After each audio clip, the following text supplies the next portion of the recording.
Welcome back to another episode of car talk. ہمارے ایک ویور ہیں محمد عثمان صاحب. انہوں نے ہمارے سے سوال کیا ہے کہ جو اگر آپ پیسے بندہ کما رہا ہے تو اگر وہ پیسے کما کے خرچ نہیں کر رہا تو پھر پیسہ کمانے کا فائدہ کیا.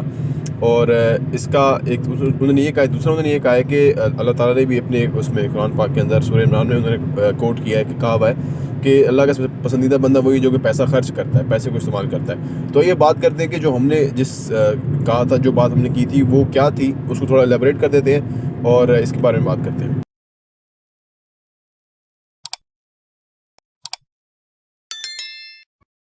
بسم اللہ الرحمن الرحیم. السلام علیکم ورحمۃ اللہ وبرکاتہ.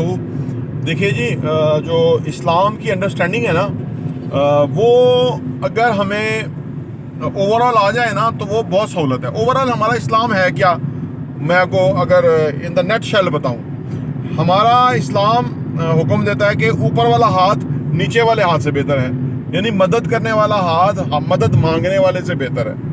آپ صلی اللہ علیہ وسلم نے ایک بندے کو اپنے ہاتھوں سے اسے پوچھا کہ تمہارے پاس کیا ہے. اس نے کہا جی میرے پاس کوئی کمبل ہے, کوئی بستر ہے, 2 درہم اس کے کا آ سکتا ہے, وہ بک سکتا ہے. آپ نے کہا وہ بیچ کے میرے پاس آؤ. آپ نے پھر اس کو کہا کہ آپ کلہاڑی خرید کے لے کر آؤ, اور آپ نے اپنے مبارک ہاتھوں سے دستہ ڈال کے اس کو دیا. اسے کہا آپ کام کرو, ٹھیک ہے نا, اور اس نے پھر کام شروع. تو ہمارے دین میں کام کے بارے میں, یعنی محنت کرنے کے بارے میں بہت تلقین کی گئی ہے.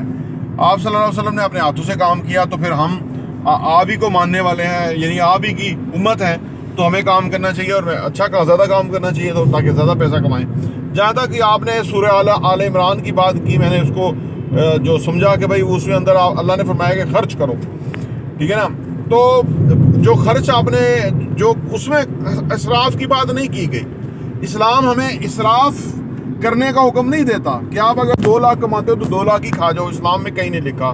اور اگر 1 لاکھ کھاؤ اور 1 لاکھ بچاؤ, یہ آپ سوچو اسلام کی جو ہے نا یہ ایک فطرت یہ ہے. یعنی نبی پاک صلی اللہ علیہ وسلم کے جو احکامات ہیں حدیث کی روشنی میں آپ نے میانہ روی کا حکم دیا ہے, اسراف کا نہیں دیا. اچھا, پھر اگر آپ پریکٹیکلی دیکھیں, ابھی ایک صاحب ہیں جو وہ جو جہلم کے نا, مولانا تو نہیں, وہ انجینئر ہیں, وہ سوشل میڈیا پہ ان کی بہت ویڈیوز آتی ہیں, بہت ان کی فین فالوئنگ ہے. اچھا, وہ اب کہتے ہیں کہ جی میرا ایک گھر جہلم میں رہتا ہوں اور اسلام آباد میں میرا ایک گھر ہے, اور وہ میں نے کرائے پہ دیا ہوا ہے, اور اس گھر سے مجھے اخراجات آتے ہیں اور اس سے میرا گھر چلتا ہے. مجھے کام کرنے کی ضرورت نہیں, اور میں اپنا کام جو کر رہا ہوں دین کے بارے میں, جو وہ ان کا مطالعہ ہے, اور اس کے روشنی میں لوگوں کو وہ قرآن اور حدیث کی روشنی میں رہنمائی بتاتے ہیں, اور وہ باقی علماء کو ایک آنکھ نہیں پاتے کیونکہ وہ پیشہ ور مولوی نہیں ہے. وہ اپنے علم کی بیس کے اوپر وہ کہتے ہیں نہ میں وابی نہ میں بابی, میں ہوں بندہ علمی کتابی, صحیح ہے نا. تو وہ کیسے ممکن ہوا اگر وہ روزی روٹی کے چکر میں پڑے رہتے تو وہ یہ دین کا اتنا بڑا کام نہ کر سکتے. تو ہم کہتے ہیں کہ آپ اثاثے بناؤ, پہلے جو کماؤ کھاؤ نا, اثاثے بناؤ. اب ان کا ایک اثاثہ ہے اسلام آباد میں, اس کا کرایہ آتا ہے, اور وہ ان کا اتنا بڑا مشن جو ہے وہ اس کو کرنے میں کامیاب ہے, صحیح ہے نا. تو اگر وہ جسے انہوں نے نوکری کی, اب وہ نوکری میں انہوں نے ریٹائرمنٹ ہو گئی یا گولڈن ہینڈ شیک لے لیا, جو بھی ہے, تو وہ اب صرف دین کی خدمت کر رہے ہیں, اور صرف اس کی وجہ وہ اثاثہ ہے جس سے ان کو آمدنی مل رہی ہے, اور اس کی وجہ سے کر رہے ہیں. تو ہم تو یہ ہمارا جو ٹوٹل جو اپنے چینل کے اوپر مطمئن نظر ہی یہی ہے کہ آپ ایسیٹس بنائیں, اثاثے بنائیں, اور وہ اثاثے آپ کے لیے کما کے دیں گے اور آپ کی زندگی آسودہ ہوگی. اس میں تو وہ نہیں ہے. جہاں تک خرچ کرنے کا, اسلام اسراف کی بات ہی نہیں کرتا.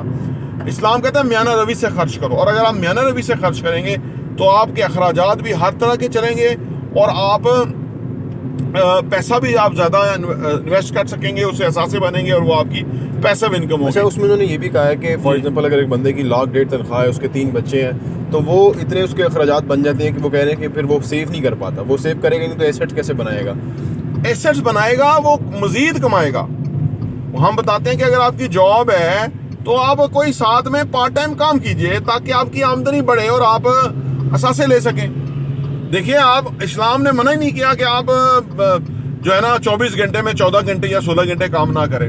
اسلام کہتا ہے کہ آپ جو بھی کام کریں اس میں اصل میں دین اس کے اندر اپلائی ہوتا ہوا نظر آئے. یعنی اس میں آپ دوسرے کا احساس کریں, ایمانداری سے کریں, صلہ رحمی ہو, آپ کے کاموں کے اندر لوگوں کی بھلا ہو, فلاح ہو, ہاں جی, بھلا ہو اور فلاح ہو. تو آپ بے شک جتنے مزید پیسے کمائیں, جو جائز آمدنی ہے وہ اس کا منع ہی کوئی نہیں ہے, ٹھیک ہے نا. آپ نے اپنی نمازیں پوری پڑھنی ہیں اپنے یقین کے ساتھ, آپ نے باقی احکامات پورے کرنے ہیں, اور آپ نے اپنا کام کے اندر اسلام کو پریکٹس کر کے دکھانا ہے کہ یہ اسلام ہے.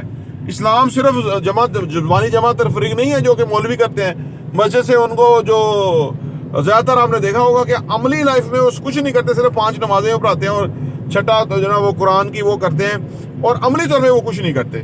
اس لیے وہ ان کا جو ان کی جو بات ہے وہ پریکٹیکل نہیں. یہ انجینئر صاحب کی بات پریکٹیکل زیادہ لگتی ہے, اور وہ جو ٹپیکل مولوی ہیں ان سے تھوڑے مختلف ہیں. اسی طرح غامدی صاحب ہیں, اسی طرح ڈاکٹر اشار مرحوم ہے, ڈاکٹر جو ہیں جی وہ بھی بہت اچھا, ان کا حدیث اور قرآن کے اوپر بڑا وہ ہے. پھر مولانا اسحاق ہیں جن کو میں سنتا ہوں, یا آپ سمجھ لیجئے کہ جو واقعی دل کو لگتے ہیں کہ وہ ہیں. باقی تو اللہ معاف کریں, وہ ان کی کوئی بات کے اندر کوئی انسپائریشن نہیں ہوتی اسلام کے بارے میں نا, کیونکہ یہ چیز ہے. تو جب آپ پریکٹیکل انسان ہوں گے, آپ خوشحال ہوں گے, آپ دین کی پریکٹس کریں گے, دین کی جو عبادت ہے وہ بھی کریں گے, اور دین کو کاروبار میں بھی آپ کا ریفلیکٹ ہوگا کہ بھئی یہ اچھا مسلمان ہے. کیونکہ دیکھیں اسلام جو پھیلا تھا وہ لوگ سمجھے تلوار سے پھیلا تھا, تلوار سے بھی پھیلا تھا, لیکن زیادہ کہتے ہیں کہ اپنے معاملات سے پھیلا تھا.